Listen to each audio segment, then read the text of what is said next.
Okay, guys, we are getting ready to go live here on our YouTube channel.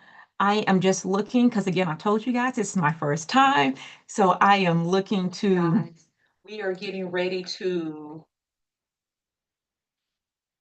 So what I'm working on now, I'm trying to upload the document for you.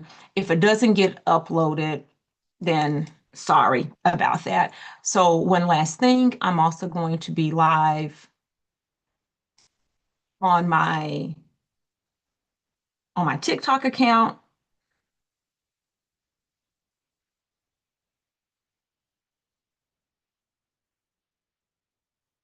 So give me a second and you guys get this party completely started. So just hang on. I told y'all I'm new to this, so I got to get a little grace today. But once we do get started, what I do promise you is going to be good. That that you will appreciate this live. So give me a second. I'm just pulling up the presentation now.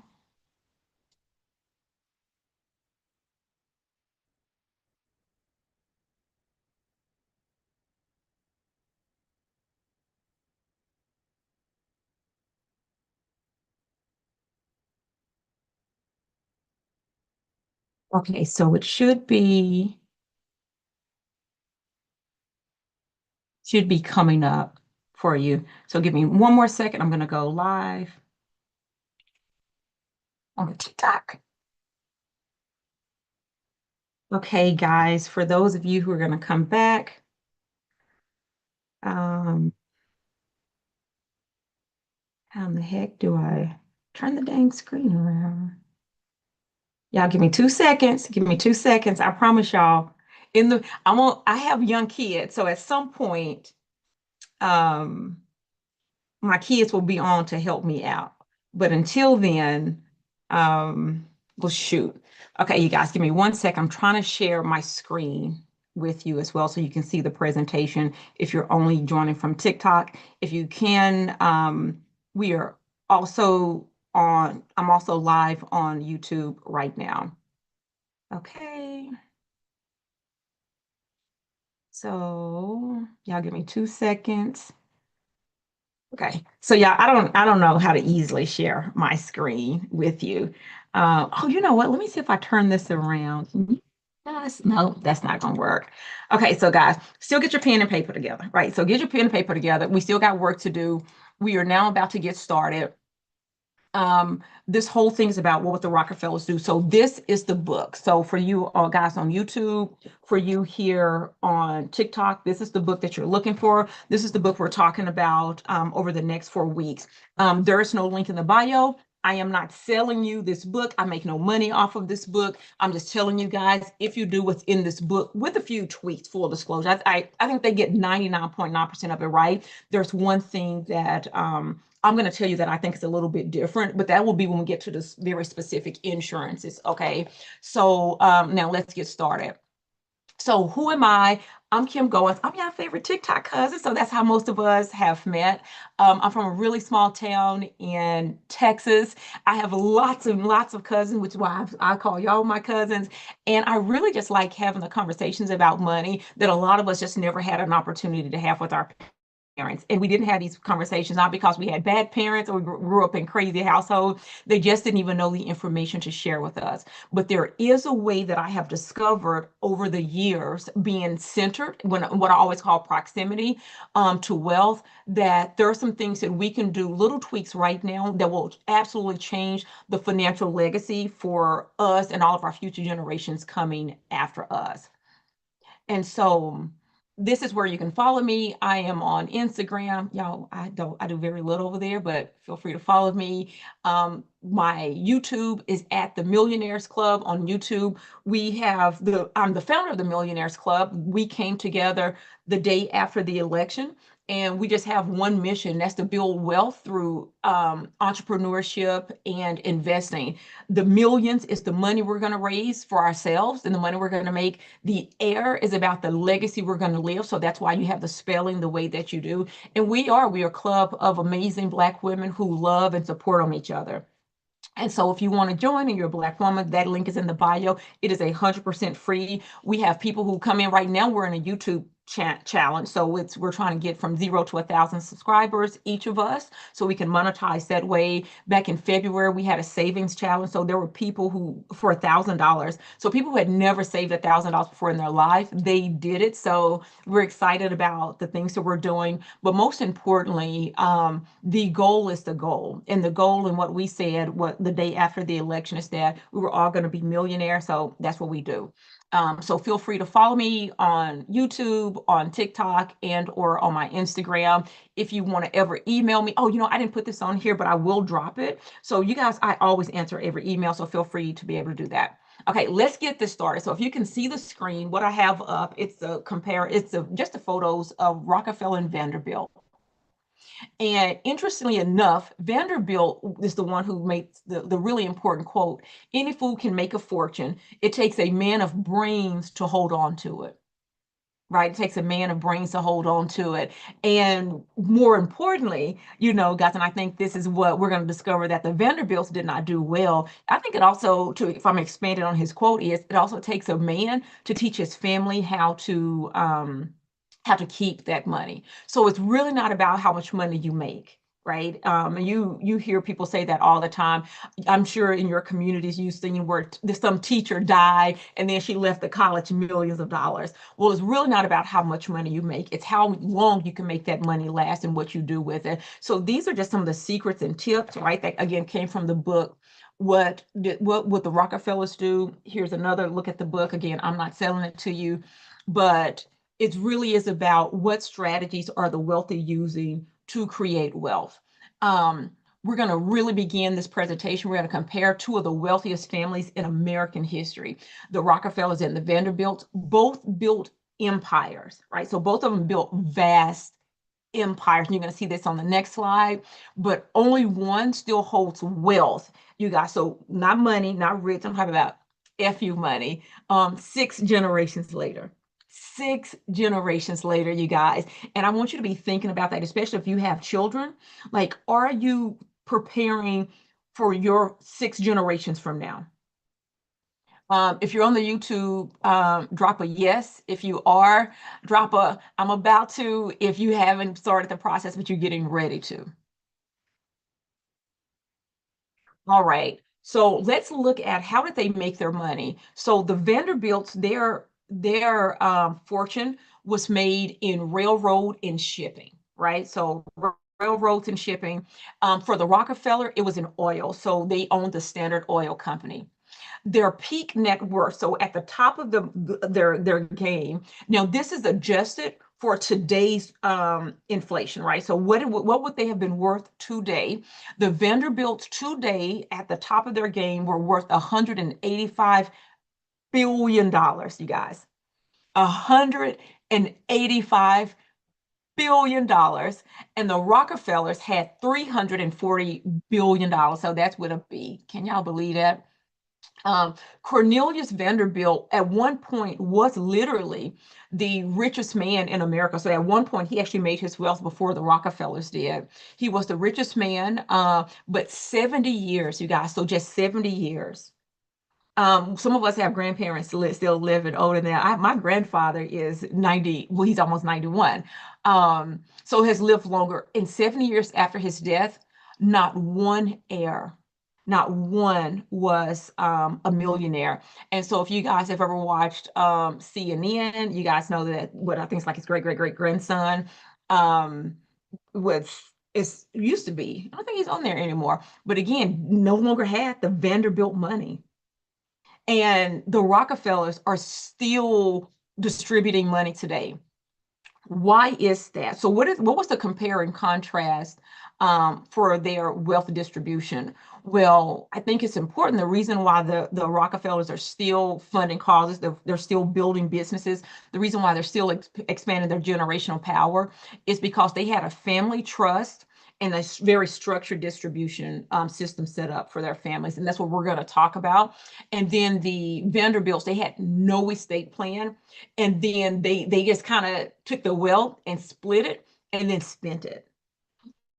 And I think if we're all being honest with ourselves, we see that a lot in our families, right? Like we get a little bit of money, um, we go, I call it BOC, go ball out of control. We buying the things, and y'all listen, I like nice things. So I will never have a conversation with you about what not to buy. I actually do not subscribe to, will people only playing rich if they have on something name brand. That's actually not true.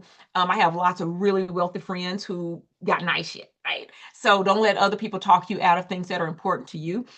The thing you have to do though is make sure that you have it structured in a way that you're not spending all the family money.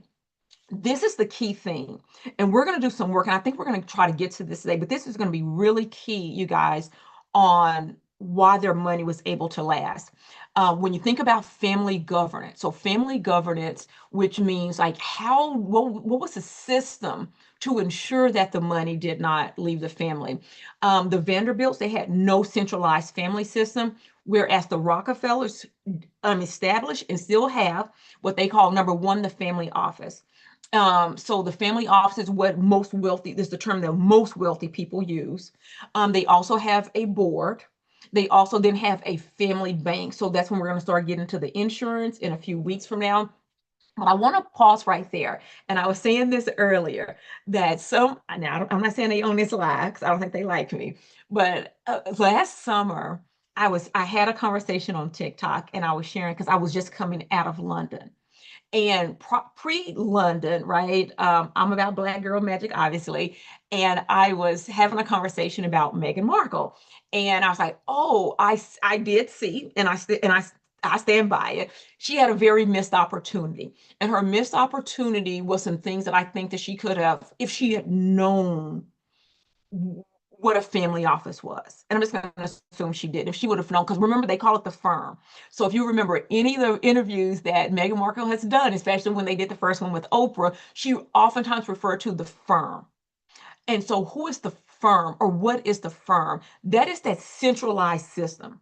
Okay. That is the thing that ensures that wealth is passed from generation to generation to generation. In our families, oftentimes in Black families, we do not have that. I will tell you guys now, don't be over here judging now because I'm going to let y'all into some of my family business. One of my daughters called me the other day. She had some decision making to make. And she literally starts off, she says, Mom, because I know you are the firm, right? So she understands that I'm going to make a decision. I'm going to support my kids. My kids know I rock with them, but I'm going to support them without fault.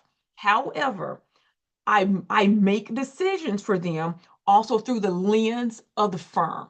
So I don't have the option to just be emotional when it's my babies, right? And me and my babies and rock this thing for a really long time together. I promise y'all, I was a young mom, so we grew up together. But it's important to know, which is what my kids know, it's important for you guys to start setting up for your families. You need, whether you call it the firm, whether you call it the family office. This is some of the work we're going to do today. That is the number one reason the Rockefellers still have money and the Vanderbilts don't. So what's the generational outcome of this, right? For the Vanderbilts, their money was gone by the third generation. By generation number three, there were $0 in this family. Whereas the Rockefellers, they're still 6+ generations today. What is the core values that were passed down? We're going to talk about that. You're going to do the work around their values. For the Vanderbilts, it was opulence. And for the Rockefellers, it was around stewardship and purpose. Now, what does that look like in real time? I actually attended a dinner or luncheon here in Lincoln, maybe about 2 or 3 years ago, but this moment has never left my mind. And this is when, like, again, my husband and I started doing the work with what the Rockefellers do. So there's a very extremely wealthy guy here in our community. If you're in my community, you know him anyway. His name is Jim Abel. And Jim Abel is getting an award, and he's an amazing human, and he has a really big company here.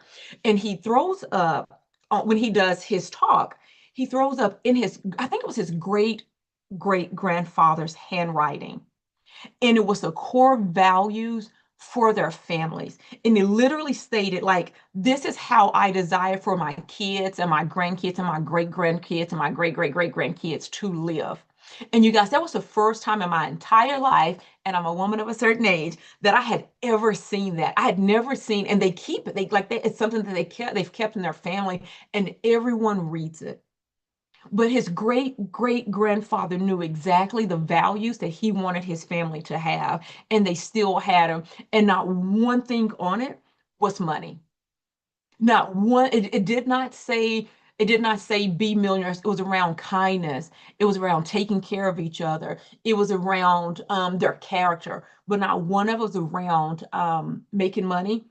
So again, when you think about the Vanderbilts and the opulence, and you think about the Rockefellers and stewardship and purpose, when you have purpose, and we're gonna write what our purposes are down to, we're gonna write that down today, your money will last longer because then you won't have kids and grandkids who come through and squander it.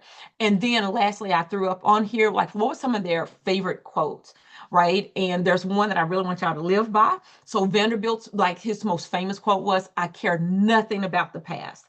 Now, listen, I think that's sound advice. I too do not live in the past. Anything I did, y'all can remember if y'all want to. Your girl don't forgot about it. I done moved on. I don't even know y'all from back then, matter of fact. But the Rockefellers, right? When you think about creating generational legacy, his was own nothing and control everything.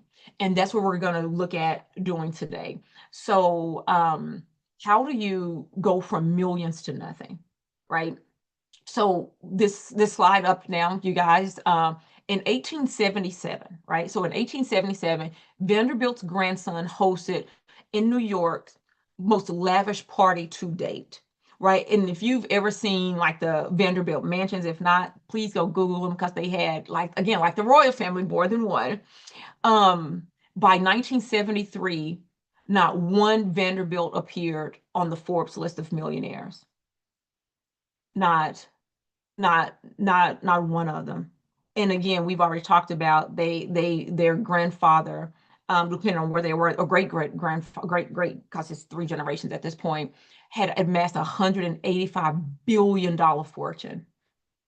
So imagine right now if you left your great grandchildren $185 billion, and now they have nothing. And if you remember Anderson Cooper, who's on CNN, whose mom is a Vanderbilt, if you guys remember, he had to kind of fake his way through some things. And he's talked about that. He had to fake credentials. He inherited $0. He did not inherit any of this vast wealth that his great grandfather had created from him. And let me be clear, they did not lose this money because it was taxed to death, or they did not lose it because their money was stolen. So there was no theft of these dollars. I think that's really important to say because we got the Bernie Madoffs of the world now.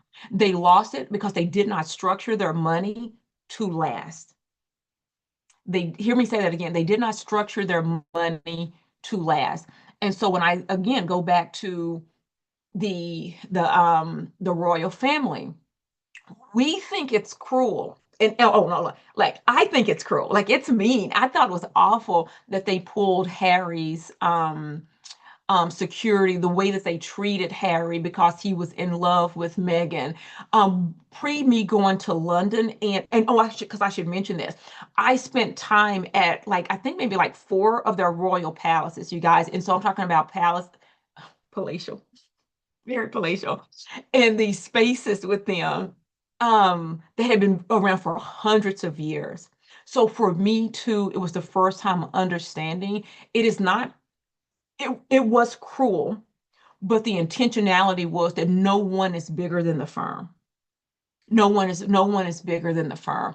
And I think as a lot of Black households specifically, we have to get past the fact that well, grandmama keeping us together, because what happened when Big Mama died, right? Like how many of y'all, right, had a grandmother who kept the entire family together. She passed away, and now y'all don't even recognize these people, right? And that happens a lot, and it happens a lot in families where, again, there has not been a structure put in place. So, just so that you know, this is what we're going to unpack over the next 4 weeks. We're going to talk about the Rockefeller method and its 4 wealth principles, right? We're going to talk about how to use this playbook to build your own enduring legacy, no matter what your current net worth is. So, again, if you are either on this TikTok live or if you're on YouTube live, I do not care if you have a negative net number right now. We're going to talk about where you're going to go get the money before this is over. And you guys, I don't know. I'll try to get to that actually next week because I'm not one of the people like, you have to wait 4 weeks to figure this out because there's going to be a lot of work to do. And I hope over the next 4 weeks, by the end of it, you have it done. So again, if you're just starting, this is the book, What Would the Rockefellers Do? But I think that's important to know. So what are the 4 things? Make sure you write this down, especially if you don't have of the book. Number 1, trust, protect the wealth. So if you do not have a family trust right now, we're going to make sure that you know what I'll do? I hadn't thought about, I'll be getting ideas real time. I will see if I have either my CPA or if my attorney, if they don't mind me sharing their information, do not feel like y'all have to use them. If you already have your own CPA, your own attorney, please use them. But if you don't already have your assets in a family trust or any kind of trust, I want y'all, that is the priority. That is the priority. If something happens right now, let me tell y'all what y'all get from me. Probably it's $40 I have over here in this one bank account. Because y'all can't get my house, y'all can't get my cars, y'all can't get any of these things, right? Because we don't own anything. Because remember, that's what he said. He said, own, control everything, own nothing. That is your new mantra. That is the second thing. Own nothing, control everything. Number 3, create a family bank. And so we're going to do that. We're going to talk about the different insurances that we're going to explore getting. Um, who are we putting insurance on? Because I think that's important. What all are you insuring? So we're going to talk about that. So how do you create your own family bank? And so instead of having to go to your traditional lender in your community, how do you go to the family structured bank to get the money to purchase a home? How do you go to the family structured bank to be able to buy the car that you want? Because again, even our car is not in our names. And so I don't care what they say in the paper. That's how we're going to run this thing, honey. And then the last thing, when you think about the 4th wealth principle of the Rockefellers, it is pass down values, not just assets. So remember, we talked about that. We talked about that. What is that going to look like when what you're going to write down? Like I told you about the event that I went to when he had his great grandfather's handwritten note about what is his hopes and dreams for his family. Those are the values. So, all right. So now let's get to work here, guys, because I got to get y'all back y'all day here shortly. So I want you to think about this and I want you to write it down. What's your family's headline 100 years from now? So if a biographer came to your next generation and they were going to write about your family and they said 100 years from now, what is this family going to look like? What would the headline say, get this, specifically about your financial legacy? What is the financial legacy that you were saying that 100 years from now you are going to leave? Now, those of you who were on TikTok just a few minutes ago, and I was telling you that we would travel to Indianapolis, we spent our time with the family there, and they were sharing the matriarch. So my husband's walking around with the patriarch, and he's looking at their farm and like all the things. Again, they flew us there on their really big airplane. I've been on my fair share of private planes, easily the largest private plane that I had ever been on personally. And they parked me next to their 2 helicopters and the other two private planes. And then we go to this vast, you guys, and it was vast space where their offices is and where they live. All of their children live on the same land. All of their children live on the same land. And I asked you guys, if you had not seen the previous video that I did last summer, the product that they have, and they secured their legacy for 132 years. Their family business could not be sold for 132 years. Do you want me to tell you what they produce? Corn. Corn. That's right. The yellow shit that grow up out that's right out the ground that y'all putting on the grill. Because on Juneteenth, because we ain't celebrating the 4th of July. Corn seeds. They have created they are billionaires from corn seeds. And they've protected this legacy, you guys, for 132 years. So again, my question to you is, what will a biographer say about your family's financial legacy 100 years from now?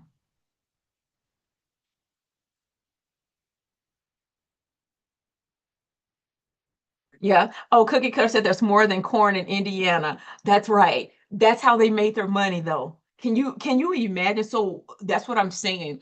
If your grandfather right now is out mowing lawns, you'll have to be thinking about how can I take his lawnmower and then add to it and then create family wealth that way. We own cigar lounges. You guys, we my husband my husband enjoys smoking a good cigar. We are private members at several around the country. If you ever meet him, you're gonna meet him with a cigar in his hand. We already know how that's already structured to leave to our children and our grandchildren, and hopefully beyond. So remember, we started talking about that one of the things that the Rockefellers had that the Vanderbilts did not have. So you're getting ready to write this down, so because I hope you guys know. Um, what or have been thinking about your core values. But first, we're going to talk about what is the family constitution or your statement purpose. And so these are the questions you're going to answer. When you think of the work you're doing today, so this has nothing to do with money. This is about the thing that you said that you were going to birth at some point. What legacy are you building today? And if you're not actively building the legacy, what legacy are you hoping to build today, though? I want you to think about this today. This is your second question. Your second question is, what behaviors or traditions do you want passed down? So when we leave this earth, we hope to leave assets. But remember, the Rockefellers also left values.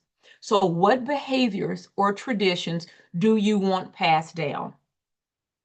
Like when we think about this, my husband and I have done the work, we want our kids to always be kind.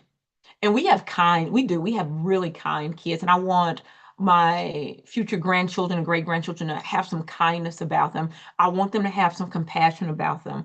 I want them to be able to stand up on their own feet. So we have a lot of those things. But what behaviors or traditions do you want passed down? This is the next one. Listen, ain't nobody looking over your shoulder. We will never know the answer to this, but you're going to write this down. What is your family's current financial story? So that's not how much money you have in the bank. What is the story? What is the current financial, specifically, story of your family? Like, did grandma get a house and left a house, and then the auntie sold it, and now y'all done fell out about the house? What is your family's current financial story? And then the next thing, and I think more importantly, as you're crafting the statement purpose or your family constitution is, what do you want the next chapter to be? Right? What do you want the next chapter to be for your family?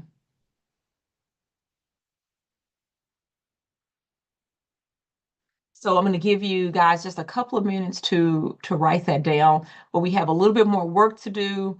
And then if you have any questions, I will get those answered for you. So what do these things mean to you, right? What is your family legacy going to be? What is it going to look like? What are you currently building? What behaviors or traditions do you want passed down? What's your family's current financial story? Because we're going to do the work for those of you who've been told some lies about money. We'll do some work on this journey. And then what do you want the next chapter to be? What do you want that next chapter to be in your family's financial story?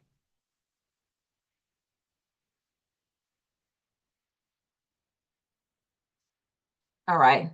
You guys have those questions written down. We may not get them all answered today. That's okay. This is what's next, right? Um, in one sentence, because we ain't making this long, because we got the, again, because we execute over here. Define what legacy means to you. In one sentence, what does legacy mean to you?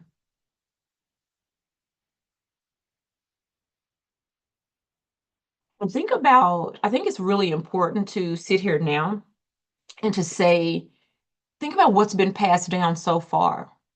Like, are you, because everybody did not come from trauma. So I'm not telling that story at all. I did not have there were some things in childhood, but it was filled with love, right? So I'm not trying to make people like, oh, this is all traumatic. Some people came from really healthy families. You know, I will tell you this, until my parents got divorced and they divorced when me and my sister were in like the third grade, third, fourth grade, something like that. Um, on my father's side of the family, there had never been a divorce, and I know that was a very difficult conversation for him to have to go have with his parents. There just hadn't been that. Um, so again, this does not mean that this is not from a place of trauma, but we have to think about what has been passed down to us, and if that's something we want to continue to move forward with our legacy, let's do that. If not, then we're gonna rewrite this thing. Um, the next thing I want you to write down, what are three core values you want your family to carry forward? So, what are three things that you think if they could only carry these three values forward, what are they? Like I said, I want my kids to be kind. Now, I sure as heck don't want them to be pushovers because they mama ain't that, right? So I want them to be kind and I want them to be thoughtful. So what do those values look like for that you want passed down? Listen, what do you want your great great grandchildren? How y'all want them to act in the grocery store? How do y'all want them to act out in public? Those are the values that you want to be thinking about now to pass down. And let me say this, I hope you guys are writing down also the question and not just the answers, because my heart is that because this is a family exercise. This is actually not an individual exercise, guys, that we're doing. So the goal is going to be is that the family does this work. So my husband and I, we have a financial date night. And so he ain't clocking the packages sent to my house. So, well, to our house. He's not clocking up Amazon packages or whatever is dropped off at the front door. If he see a pair of shoes, he ain't clocking it. You want me to tell you why? Because there's going to be a very transparent conversation about it at the end of the month. And then that's a very structured conversation. One of these weeks, we actually talk about how to have that conversation.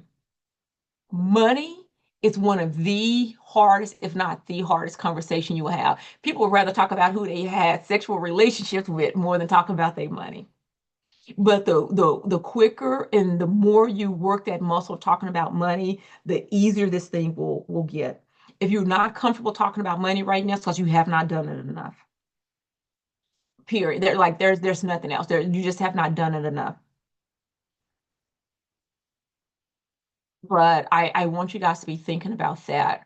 Um, Cookie Cutter says she doesn't have her own family, hopefully yet, but hope to have one at some point. Let me tell you guys about this. So even if you have not given birth to children, I think this is a real. I thank you for bringing that for stating that. Yeah. Even if you have not given birth to children, this is still a family exercise. If you have grandparents, if you have parents, if you have little nieces and nephews and cousins, this is a family conversation that has to be had. And so when people who have like my friends who have family offices, you guys, they literally bring in their entire families, right? Their entire families come to this, and then they bring in wealth advisors. They bring in other speakers. They have like I have a girlfriend who owns her own firm in Detroit, and maybe back in March or February, I mean, she was out in California. She said one of the communities that she was in, she said she bet that the cheapest house was about $20 million. But people had flown her in to talk about, again, what's coming up when you think about this administration. What tax savings can they get? Like they're having family conversation. So this is not just the children you gave birth to. This is so much bigger than that. I mean, we're thinking about, again, the royal family, right? Where everybody has a voice and everybody has a seat at the table. Because let me be clear, when I leave this earth, my niece and nephew, they're written into my will. I mean, they will get to access this family trust. I have life insurance. Well, I probably should say this out loud 'cause I don't know if they know. Well, they love me. But I have life insurance policies that they are the beneficiary of, and they're not little life insurance policies either, right? I'm getting up out of here anyway. This is what I tell my children. I am not having a conversation about whether they throw me in a casket or they cremate me. They honestly, my children, honest to God, you guys can can leave my ashes or leave my body at the mortuary and say donate her to science because I want them crying about their mama in their new Bentley or their new Ferrari or whatever it's going to be that's going to help them soothe their little souls. That's what I want my kids thinking about when they think about their mom. I don't want them just sitting over here crying. I think they're going to cry a lot better, you know that, in a new Rolls Royce. That's why I want their tears dripping. So again, this is bigger than just your kids. This really is a family structure conversation. The next thing, the next thing, if you passed away tomorrow, and I know this is going to be morbid, y'all, but we don't know when we checking up out of here. So, what wisdom or story would you want every child or every grandchild, get this, to know about money? If you were going to pass away tomorrow, what is the story you want your children, your grandchildren, your great grandchildren tomorrow to know about money? And this is really important because we just talked about a few minutes ago. Some of us never had that conversation with our parents. Some of us never had an opportunity to this. Yeah, I'm a woman of a certain age. To this very moment, I have never had a conversation about money specifically with my parents.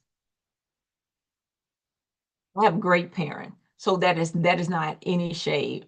It is just about what is the comfort level for people to have those conversations. And that's why I'm saying you have to start having conversations about money right now. The more you do it, the easier this thing gets. Next, because I want to be respectful of everyone's time, this is the question I want you to write down. And I want y'all to listen here, people. I want y'all to do work with this very specific question right here. And so I don't want this to be one or two words. Matter of fact, maybe you write this one down and sit this to the side. And when you're drinking your champagne this evening or your hot tea or sitting on your deck or whatever it's going to do, it's going to look like, I want you to answer this. List any beliefs about money that may be limiting your potential.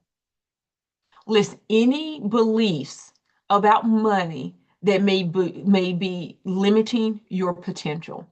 For example, I'm not good with money. Well, who told you that?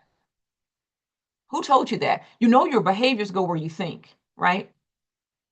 Who told you you weren't good with money? That could look like, well, we ain't never had any money. We've never had wealth. Okay. But it could start with you. I want you to spend some time here. I will tell you,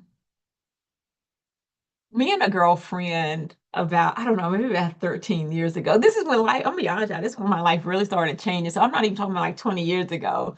We sat in her car. Again, this is gonna be out of my personal business. We sat in her car and we talked about out loud what we wanted our lives to be. And so we got really specific about our husbands, and we're like, well, oh, and so we are women of certain age. By then, we both had children, right? So I had two daughters, she had one. Neither one of us were married. And you know what I wanted? I wanted a husband that was going to be kind. to me. I wanted a husband that was going to be patient. I wanted someone who's going to love my children as if he was their biological parent. I wanted somebody my children would love. I wanted somebody who would allow me to really to grow. So just like all these things that I knew I wanted, I actually, and I literally said this to God while we were praying. I said, God, I don't want him to be anything that I'm not. Because I'm actually those things, right? Like I'm not a liar, I'm not a cheat, I don't, now I will cut somebody out. Like I'm not mean spirited, but I didn't, it changed what I was looking for, right? Because what I used to say is, Lord, he needs to be in this tax bracket and he needs to be this tall. Well, you know what? Like I'm not 6'3". I'm not 6'3". Now I'm a real solid 5'4" 3/4" though. But so why am I asking for something that I'm not? I was not a millionaire. So why am I asking for things that I am not? I wanted these values. That's what became important. I will tell you guys, number one, I married who I prayed for, and I'm not kidding y'all. So if y'all ever wonder about Sierra's prayer, hopefully went something like that. I am married to that man without question. And then all the goodness follows that, all the goodness follows that. So you single ladies, let me tell you, I just hope you got get some clarity in this thing. Okay, so y'all done wrote that down. And then I want you to think about this real quick, write this down. Think of currently 2 to 3 family traditions or rituals that you want to preserve or something that you want to create.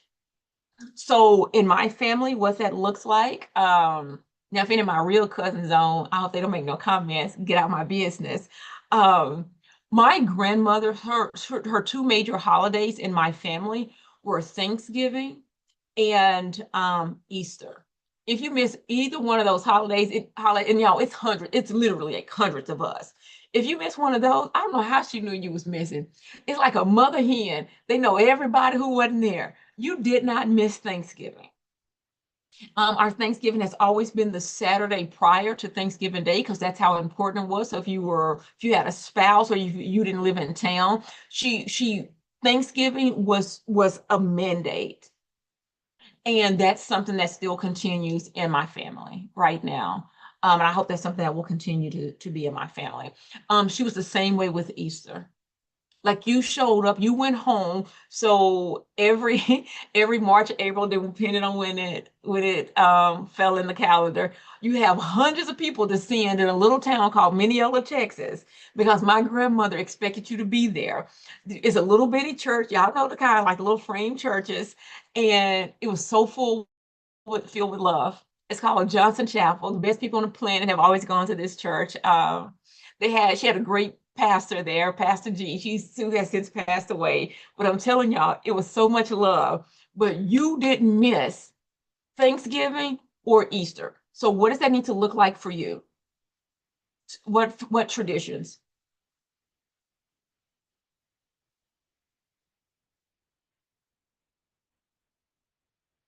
Okay. And now we're going to get to the last thing. We got this one last thing that we're going to do while we're here together. And then I'll ask for any questions. If y'all don't have any, then, get back to y'all day.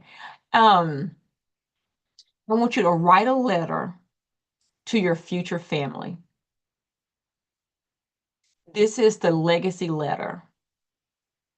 And that question, that this task that I am giving you, if you still have living grandparents, as soon as you hang up off the TikTok now and call them and ask them if they would be willing to write a letter to their future family. And when you think about that, should include these values that you've already written out. This letter should include the family constitution or your statement of purpose that you worked on about 10 minutes ago. This should be your hopes and your dreams. This should be the expectations.